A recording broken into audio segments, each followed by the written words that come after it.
नमस्कार, मैं हूं खुशबू व्यास और आप देख रहे हैं BRG न्यूज। शाम के 7 बजे तक की खबरों में क्या रहा, आइए देखते हैं इस बुलेटिन में। महाराजा सयाजीराव यूनिवर्सिटी के AGSU ग्रुप के छात्र नेता पंकज जायसवाल की ओर से यूनिवर्सिटी की छात्रा को अश्लील मैसेज किए होने का मामला इस वक्त सामने आया है। दरअसल इस मामले के सामने आने के बाद ABVP ग्रुप उस छात्रा के सपोर्ट में आगे आया है और ABVP ग्रुप के अग्रणी और कार्यकरों की ओर से इस मामले को लेकर यूनिवर्सिटी के मुख्यालय पर आवेदन पत्र दिया गया है। दरअसल ABVP के अग्रणी और कार्यकर व्हाट्सएप मैसेज की प्रिंट आउट लेकर इस मामले के सबूत के तौर पर पेश करने के लिए यूनिवर्सिटी के मुख्यालय पर पहुंचे और सारे सबूत पेश करते हुए छात्रा के साथ न्याय की मांग करते हुए ABVP की ओर से आवेदन पत्र दिया गया और साथ ही ABVP की ओर से ये मांग की जा रही है कि पंकज जायसवाल पर कड़े कदम उठाते हुए उसे यूनिवर्सिटी से रस्टिकेट किया जाए। वैसे आपको बता दें कि AGSU के पंकज जायसवाल UGS के इलेक्शन लड़ना चाहते थे और छात्र नेता के तौर पर आगे आना चाहते थे। हालांकि अगर ऐसे नेता यूनिवर्सिटी में उभर कर आगे आए तो फिर यूनिवर्सिटी और छात्रों का क्या भविष्य होगा, इस पर कई सवाल खड़े होते हैं। विद्यार्थी संगठन द्वारा आवेदनपत्र आपवामां माटे आव्युं हतुं। एमां बीजा एक विद्यार्थी संगठनना नेता पर आक्षेपनो विषय छे। एमना आवेदनपत्रना आधारे यूनिवर्सिटी ऑथोरिटी एमां तपासनो योग्य निर्णय करशे। जे आवेदनपत्र छे एमां कोई एक विद्यार्थिनीनी छेड़ती करी होय ए प्रकारनो कंईक आक्षेप छे, परंतु एना संदर्भे हजू तो आ बहुत प्राथमिक है। एटले आजे अमने आवेदनपत्र आपी छे, एना संदर्भे ऑथोरिटी एनो योग्य निर्णय करी અને આગળ કાર્યવાહી હાથ ધરશે। રોજ અમે અખિલ ભારતીય વિદ્યાર્થી પરિષદના વિદ્યાર્થી નેતાઓ કે જે AGSUના પંકજ જયસ્વાલ નામના વિદ્યાર્થી નેતાએ MCOMની વિદ્યાર્થીનીને એડમિશન અપાવવાની લાલચે શારીરિક શોષણની માંગ કરી હતી। તેના માટે અમે અત્યારે હેડ ઓફિસ પર એક આવેદન આપવા આવ્યા છે કે આવા વિદ્યાર્થી નેતાઓ કે જે MSUની લાગણીને દુભાવે છે અને વિદ્યાર્થીનીઓ સાથે આવું ગેરવર્તણૂક કરે છે, એવા નેતાઓને પર કાયદેસર કાર્યવાહી કરવામાં આવે। એને બેન હમણાં થોડુંક કેવું એમને થોડુંક એ આવી નથી શકતા બહાર, એના માટે બહાર આવ્યા નથી। MSUમાં કોમર્સના કહેવાતા ગ્રુપ એવા AGSUના વિદ્યાર્થી નેતા પંકજ જયસ્વાલ દ્વારા યુનિવર્સિટીની એક વિદ્યાર્થી સાથે નિર્લજ્જ વર્તન કરવામાં આવ્યું હતું। તેની સાથે સાથે તે વિદ્યાર્થીની સાથે એડમિશનના નામે શારીરિક શોષણની માંગણી કરી હતી। તે વિદ્યાર્થીને શારીરિક શોષણની ના પાડતા તેને કોલ્સ અને મેસેજ કરીને તે વિદ્યાર્થીને હેરાનગતિ કરતી હતી। તેથી આવા વિદ્યાર્થી નેતાને યુનિવર્સિટીમાંથી રસ્ટિકેટ કરવામાં આવે અને વિદ્યાર્થી પરિષદની એ જ માંગ છે કે યુનિવર્સિટી દ્વારા આની પર સાયબર ક્રાઇમની ફરિયાદ। बीते कुछ दिनों में शहर के मध्य में मौजूद सूरसागर तालाब से मछलियों की मौत की खबरें सामने आई है। दरअसल ऑक्सीजन की कमी की वजह से सूरसागर तालाब में मछलियों की मौत हो रही है। हालांकि इस मामले में जब मेयर केयूर रोकड़िया की प्रतिक्रिया जानने की कोशिश की गई तब उन्होंने बताया कि पालिका इस मामले में हरकत में आ चुकी है और सूरसागर तालाब में मछलियों को ऑक्सीजन मिले ऐसे पूरे प्रयास किए जा रहे हैं। इसके अलावा मेयर केयूर रोकड़िया की ओर से ये भी बताया गया कि जैविक पद्धति से सूरसागर तालाब का शुद्धिकरण भी करवाया जाएगा और जो टेंडर खत्म हो गया है उसे रिन्यू भी करवाया जाएगा। तो आइए आपको सुनाते हैं इस मामले में मेयर केयूर रोकड़िया की प्रतिक्रिया। सूरसागरनी अंदर अमारी पासे पण माछलीओ मरवानी घटना सामे आवी छे। तात्कालिक काले ऑर्डर करी देवामां आव्या छे। आपणे सूरसागरने एक सारूं आटલું डेवलप कर्युं होय त्यारे अंदर जे ऑक्सीजन लेवल डिઝોલ્વ ऑक्सीजन घटे છે એના કારણે માછલીના મૃત્યુ થાય છે એવું સામે આવ્યું છે। ત્યારે ફરીવાર એરેટર શરૂ કરવા, ફરીવાર ફુવારા શરૂ કરવા માટે જે કોન્ટ્રાક્ટ હતો એને એક્સટેન્ડ પણ કરવાની કામગીરી અને ફરીવાર ટેન્ડર કરીને મંગાવવાની કામગીરી અમે હાથે કાલે લઈ લીધી છે અને એની સાથે અમે એનું જૈવિક પદ્ધતિથી જે પ્રમાણે લાલબાગ તળાવમાં એક સારું રિઝલ્ટ આપણને મળ્યું છે એ પ્રમાણે જૈવિક પદ્ધતિથી પણ આની ફરી એકવાર સાફ સફાઈ થાય એ દિશાની અંદર અમે કામ કરવાના છે। જે પ્રમાણે એનો કોન્ટ્રાક્ટ પૂરો થયો છે, જેને અમે દર વર્ષે કોન્ટ્રાક્ટ આપીએ છીએ, કોન્ટ્રાક્ટ પૂરો થયો છે, એનો ટેન્ડર પ્રોસેસ થઈ ગયો છે। ત્યાં સુધી જ્યારે ટેન્ડર પ્રોસેસ પૂરો ના થાય ત્યાં સુધી અમે એને એક્સટેન્ડ કરવાની કામગીરી કરી રહ્યા છીએ। GVK emergency management and research institute की ओर से आज 26 मई को पायलट डे मनाते हुए GMERS गोत्री अस्पताल के ऑडिटोरियम हॉल में 7 जिले के पायलट कर्मियों को सम्मानित किया गया। 26 मई को पायलट डे के तौर पर मनाया जाता है। दरअसल इमरजेंसी सेवाओं में पायलट के तौर पर कार्यरत कर्मचारियों की वजह से ही लोगों की जान को बचा पाना आसान हो पाता है। ऐसे में GVK emergency management and research institute और गुजरात सरकार की भागीदारी से ये जो इमरजेंसी सेवाएं कार्यरत है उनके 7 जिलों के पायलट कर्मियों को सम्मानित करने के लिए आज कार्यक्रम का आयोजन किया गया था। दरअसल GMERS गोत्री अस्पताल के ऑडिटोरियम हॉल में ये कार्यक्रम आयोजित हुआ था, जिसके तहत 7 जिले के पायलट कर्मियों को सम्मानित किया गया। નમસ્કાર, મારું નામ આશીષ ડોમસે છે અને હું હેડ HR છું જીવીકે ઇમરજન્સી સંસ્થામાં। અને જેમ વાત કરી પાયલટ ડે એટલે 26 મે દર વર્ષે આપણે આ પાયલટ ડે ઉજવીએ છીએ, જેમાં ખાસ કરીને પાયલટ એટલે આપણે જે ડ્રાઈવર ભાઈઓ છે, અલગ અલગ પ્રોજેક્ટ જે આપણે 108 વાત કરીએ, 181 વાત કરીએ, મોબાઈલ હેલ્થ યુનિટ વાત કરીએ, આપણે કરુણા એનિમલ એમ્બ્યુલન્સ વાત કરીએ, પછી આ છે નવું જે પ્રોજેક્ટ ચાલુ કર્યો આપણે કે જે 10 ગામ દીઠ પશુ દવાખાનું, એમાં પાયલટ કમ ટ્રેસર છે। આ બધા જે પાયલટ છે એ લોકોનું કામ અને એમની કાર્યનિષ્ઠાને બિરદાવવા માટેનો આ કાર્યક્રમ દર વર્ષે રાખીએ છીએ 26મી મેએ।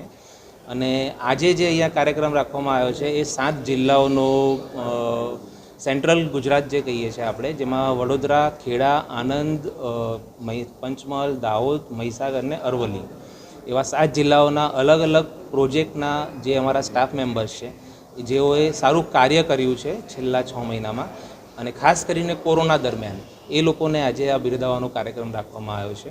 અને અમે લોકો ખાસ કરીને હેડ ઓફિસથી આજે એ લોકોને મળવા આવ્યા છે।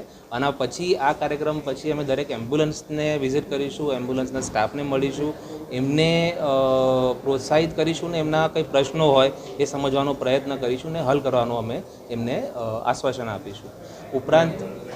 ઉપરાંત આ કાર્યક્રમ જેમ વાત કરીએ 4 ઝોનમાં અત્યારે ચાલી રહ્યો છે અને 18 સ્ટેટમાં ચાલી રહ્યો છે। અમારે 18 સ્ટેટમાં જીવીકે અમારે ઓપરેટ કરે છે। આજના જ દિવસે દરેક સ્ટેટમાં આજના દિવસે આ પાયલટ ડે ઉજવણી કરવામાં આવે છે। ગુજરાતની વાત કરીએ તો આજે વડોદરામાં છે, જે સેન્ટ્રલ ઝોનનું, સાઉથનું વલસાડમાં ચાલી રહ્યું છે, નોર્થનું પાલનપુરમાં ચાલી રહ્યું છે અને સૌરાષ્ટ્રનું જૂનાગઢમાં ચાલી રહ્યું છે। જો હું 5 વર્ષથી આ 108ની અંદર સેવા કરું છું અને મને જે આજે એવોર્ડ આપવામાં આવે છે એ KMPR મતલબ કે અત્યાર સુધી તમે કેટલી ટ્રીપો અંદાજે મારી હશે અને કેવું લાગે એક નોર્મલ ડ્રાઇવિંગમાં અને પાયલોટની ડ્રાઇવિંગમાં કેટલો ફરક લાગે? નોર્મલ ડ્રાઈવર અને પાયલોટની અંદર બહુ જ ફરક છે। શું? હા, જે કામ કર્યું છે આટલા વર્ષ દરમિયાન એની અંદર આ સન્માન કરવામાં આવે છે। અમારામાં શું જેવો કોલ આવે છે એવો અમે તુરંત નીકળી ગયા છે અને જેમ બને એમ સીન પર પહોંચવાનો પ્રયાસ કરીએ છીએ અને સીનથી લઈને અમે હોસ્પિટલ પહોંચાડીએ છીએ તરત। National open master athletics championship 2022 का आयोजन होने वाला है, जिसे लेकर पत्रकार परिषद का आयोजन कर ज़्यादा जानकारी मुहैया करवाई गई। एथलेटिक्स फेडरेशन ऑफ इंडिया की ओर से खेलकूद को प्रोत्साहन मुहैया करवाने के आशय से फिट इंडिया के तहत खेलेगा इंडिया तो बढ़ेगा इंडिया अभियान के साथ पहली बार national open master athletics championship 2022 का आयोजन किया जा रहा है। वैसे आज SGSU के VC डॉक्टर अर्जुन सिंह राणा वडोदरा की मुलाकात पर थे और उन्हीं की ओर से इस पत्रकार परिषद को संबोधन करते हुए इस मामले में ज़्यादा जानकारी मुहैया करवाई गई। आपको बता दें कि इस मौके पर पूर्व मेयर भरत डांगर, भारतीय जनता पार्टी के खेलकूद सेल के सदस्य और साथ ही BRG ग्रुप के sports director doctor Arjun Singh Makwana और अन्य कई पदाधिकारियों की उपस्थिति रही। एथलेटिक फेडरेशन ऑफ इंडिया द्वारा સર્વપ્રથમ વખત ગુજરાતની અંદર સ્વર્ણિમ ગુજરાત સ્પોર્ટ્સ યુનિવર્સિટી અને masters federation of Gujarat athletics જે છે એને આયોજન કરવા માટેની જવાબદારી સોંપવામાં આવી છે, જેની અંદર 2000થી વધારે નેશનલ ખેલાડીઓ 35થી 100 વર્ષની ઉંમરના એથ્લીટ, નેશનલ ઇન્ટરનેશનલ લેવલના એથ્લીટ અહીંયા હાજરી આપવા આવી રહ્યા છે, સ્પર્ધામાં ભાગ લેવા આવી રહ્યા છે। ફિટ ઇન્ડિયા મૂવમેન્ટના ભાગરૂપે આઝાદીના અમૃત મહોત્સવના 75 વર્ષના ભાગરૂપે આ આયોજન આપણા માસ્ટર્સ એસોસિએશન ઓફ ગુજરાત દ્વારા હાથ ધરવામાં આવ્યું છે. સ્વર્ણિમ ગુજરાત સ્પોર્ટ્સ યુનિવર્સિટી અને માસ્ટર્સ એસોસિએશન સંયુક્ત ઉપક્રમે આખો કાર્યક્રમ નેશનલ લેવલનો આ યોજનાર છે. અમને હું થેન્ક્સ ટુ લલિત ભાનોત જે આપણા પ્લાનિંગ કમિટી છે એફઆઈના ઇન્ડિયાના, પ્લસ રાઠી સાહેબ છે જે કોર્ડિનેટર છે ઇન્ડિયા એફઆઈના, એ લોકોને હું ધન્યવાદ આપવા માગું છું કે આટલી મોટી ઇવેન્ટ આપણને વડોદરાને ગુજરાતમાં આપી છે અને માસ્ટર્સ જે પહેલી વાર કરી રહ્યા છે એના માટે હું વડોદરાવાસીઓને અને મારી ટીમને હું અભિનંદન આપું છું કે આપણે બહુ જ મોટી ટુર્નામેન્ટ અહીંયા વડોદરા આંગણે કરવા જઈ રહ્યા છે, જેમાં 35થી લઈને 100 વર્ષ સુધીના ટોપના પ્લેયરો જે પોતાના અર્જુન એવોર્ડી છે, જેવી રીતે સાજન પ્રકાશની મમ્મી પણ આવી રહી છે અહીંયા, શાંતિ મોલ છે, મોટા મોટા પ્લેયરો આપણા અહીંયા આવી રહ્યા છે. તો હું નાગરિકોને બી રિક્વેસ્ટ કરીશ કે જ્યારે અમે માંજલપુર સ્પોર્ટ્સ ખાતે 16 તારીખથી 19 તારીખ જૂનમાં આ ટુર્નામેન્ટ આયોજનનું કર્યું છે માંજલપુર સ્પોર્ટ્સ કોમ્પ્લેક્સમાં.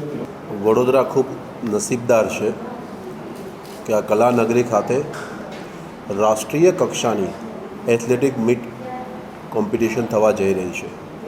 આ નેશનલ ચેમ્પિયનશિપ માટેથીને હું ડૉક્ટર લલિતજીનો, ચેરમેન જે એથ્લેટિક ફેડરેશન ઓફ ઇન્ડિયાના છે, એમનો આભાર માનું છું.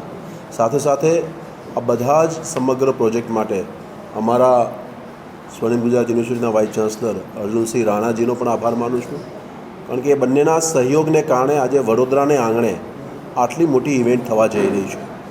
વડોદરા એક કલા નગરી છે, પરંતુ જ્યારથી તત્કાલીન મુખ્યમંત્રી અને વર્તમાન પ્રધાનમંત્રી આદરણીય મોદી સાહેબે આ સ્પોર્ટ કોમ્પ્લેક્સનું નિર્માણ કર્યું છે, ત્યારથી વડોદરા એ સ્પોર્ટ્સના ક્ષેત્રમાં પણ ખૂબ આગળ વધી રહ્યું છે. એ ખેલ મહાકુંભની શરૂઆત થઈ ત્યારથી હોય કે ઇન્ફ્રાસ્ટ્રક્ચર પૂરો પાડવા માટે થઈને, ઇનામો આપવા માટે થઈને, પ્રાઇઝ આપવા માટે થઈને, ખેલાડીઓને પ્રોત્સાહન સ્કોલરશિપ આપવા માટે થઈને હોય, આ બધી જ યોજનામાં વડોદરા પોતે અગ્રેસર રહ્યું છે.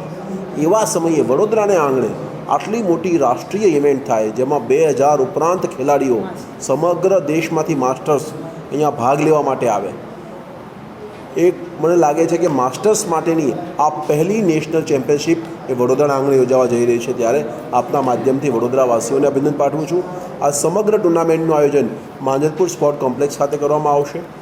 આ સમગ્ર ટુર્નામેન્ટ દરમિયાન પણ શહેરીજનો પોતે પણ એમાં ભાગ લઈ શકે છે, જોવા માટે આવી શકે છે. અને આ માસ્ટર્સ હોવાને કારણે 35 વર્ષથી ઉપરના, 40 વર્ષથી ઉપરના, 45, 50, 60, 75, 80, 85, 90 વર્ષ ઉપરની ઉંમરના લોકો પણ આમાં ભાગ લઈ શકશે અને એ લોકો પણ આની અંદર દોડીને પોતાની ફિટનેસ એ દર્શાવી શકશે. જ્યારે ફિટ ઇન્ડિયા મુવમેન્ટ માનનીય પ્રધાનમંત્રીજી ચલાવી રહ્યા છે અને આઝાદીનો અમૃત મહોત્સવ ચાલી રહ્યો છે, ત્યારે આ બંનેને સાથે રાખીને આ નેશનલ ચેમ્પિયનશિપ વડોદરા આંગણે યોજાશે. આપના માધ્યમથી ફરી એકવાર વડોદરાવાસીઓને આ ટુર્નામેન્ટ માટે 16થી 19 જૂનની વચ્ચે આ ટુર્નામેન્ટ થવાની છે, ત્યારે ચોક્કસપણે જોવા માટે પધારે એવું આમંત્રણ પણ આપે. ये खबर शीनोर के मालसर से सामने आ रही है, जहां पर गजानन आश्रम मौजूद है. इस आश्रम की ओर से हर साल 7 राज्यों के प्रवास का आयोजन करवाया जाता है. ऐसे में इस साल भी गजानन आश्रम की ओर से 7 राज्यों के प्रवास का आयोजन करवाया गया है. शीनोर के मालसर को मिनी काशी के तौर पर माना जाता है, जहां पर गजानन आश्रम मौजूद है और गजानन आश्रम के पूज्य गुरुजी की ओर से बीते 14 सालों से संस्कृत पाठशाला चलाई जा रही है. दरअसल इस पाठशाला के तहत कई ऋषि कुमार अभ्यास कर चुके हैं और कई ऋषि कुमार अभ्यास कर रहे हैं. वैसे इस आश्रम की ओर से हर साल भारत के विभिन्न क्षेत्रों में प्रवास का आयोजन करवाया जाता है. उसी के चलते इस साल भी 7 राज्यों के प्रवास का आयोजन करवाया गया है, जिसके तहत 14 ब्राह्मणों की ओर से अयोध्या सरयू नदी में राम यज्ञ किया जाएगा और उसके बाद काशी, बनारस और हरिद्वार में भंडारे का आयोजन होगा. दरअसल भारतीय संस्कृति का जतन और राष्ट्र की एकता, अखंडता को मजबूत बनाने के ध्येय के साथ हर साल की तरह इस साल भी इस प्रवास का आयोजन गुरुजी की ओर से करवाया गया है. गजानन आश्रम मालसर द्वारा संस्कृत पाठशाला छेल्ला 14 वर्षथी शरू है, जेमां 833 ब्रह्मकुमारो ऋषिकुमारो तैयार थईने गया. અત્યારે 44 ઋષિકુમારો અહીંયા વેદાભ્યાસ કરી રહ્યા છે. તો ગજાનન આશ્રમ માલસર દ્વારા દર વર્ષે આ ઋષિકુમારોને ભારતના વિવિધ ક્ષેત્રની અંદર પ્રવાસોનું આયોજન થતું હોય છે. તો આ વર્ષે 7 રાજ્યોની અંદર આ પ્રવાસ જઈ રહ્યો છે અને 54 બ્રાહ્મણો દ્વારા અયોધ્યાની અંદર સરયુ નદીના કિનારે રામયજ્ઞ થશે. કાશી બનારસની અંદર તેમજ હરિદ્વારની અંદર સુંદર મજાનું ભંડારાનું આયોજન રાખેલ છે અને 18 દિવસ સુધી દરેક અલગ અલગ ક્ષેત્રની અંદર ધર્મ કાર્ય કરતા કરતા ભારતીય સંસ્કૃતિનું જતન કરતા કરતા અને આપણો રાષ્ટ્ર દિવસે ને દિવસે વધારે મજબૂત બને એના માટેની પ્રાર્થનાઓ કરતા કરતા આખો માલસરથી નીકળેલો પ્રવાસ 18 દિવસે પરત ભગવાન શ્રીનાથજી બાવાના દર્શન કરી અને માલસર પરત આવશે. અસ્તુ. वडोदरा के मध्य में मौजूद सुरसागर तालाब का करोड़ों रुपयों के खर्च पर ब्यूटिफिकेशन करवाया गया था. हालांकि ब्यूटिफिकेशन करवाए जाने के बावजूद भी सुरसागर तालाब से मछलियों के मरने की खबरें सामने आ रही है. दरअसल ऑक्सीजन की कमी की वजह से बीते कई वक्त से सुरसागर तालाब में मौजूद मछलियों की मौत हो रही है. अब तक 800 से 1000 जितनी मछलियों की मौत की जानकारी सामने आई है. ऐसे में आज पालिका की आरोग्य शाखा की टीम सुरसागर तालाब पहुंची और आरोग्य शाखा की टीम की ओर से सुरसागर तालाब में से 5 अलग अलग जगहों से पानी के सैंपल लिए गए. अब इन सैंपलों को लेबोरेटरी में भेजा जाएगा और 3-4 दिन के बाद इन सैंपल के परिणाम सामने आएंगे. उसके बाद पालिका की ओर से आगे का एक्शन लिया जाएगा.